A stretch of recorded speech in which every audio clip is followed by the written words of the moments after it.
বন্ধু, আমি কি করব? আমার সংসার চলে না। বাড়ি আমার গিন্নি রাত দিন খিটখিট করে, আয় রোজগার করতে পারি না। তাই আমি রোজ গাছতলায় বসে চিন্তা করি আমি কি করব। এই কথা শুনে ব্যাঙবন্ধু খুব চিন্তায় পড়ে গেল। আমার বন্ধু খুব অভাবের দিন কাটছে।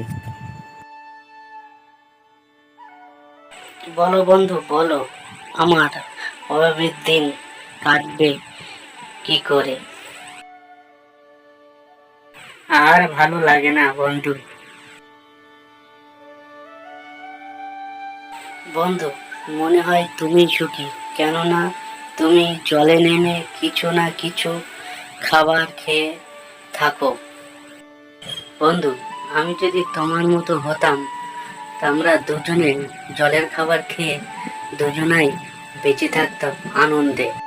বন্ধু, তুমি কিছু একটা করো। তারপর ব্যাঙবন্ধু তাকে একটা চাদর দিল। তাই দেখে তার বন্ধুর খুব মনে মনে আনন্দ হলো।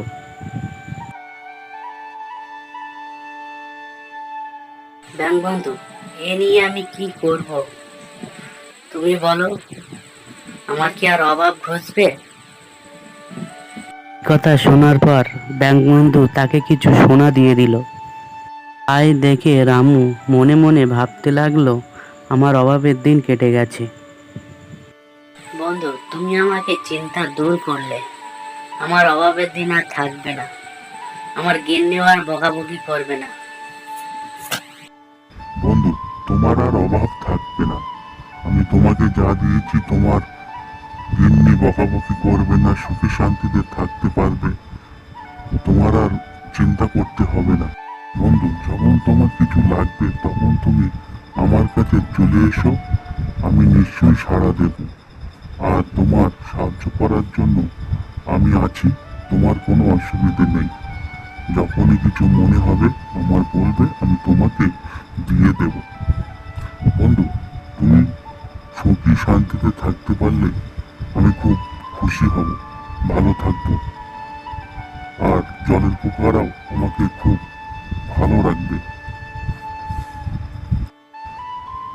আমার দোয়া করবেন, আমি যেন তোমার পাশে সবসময় থাকতে পারি।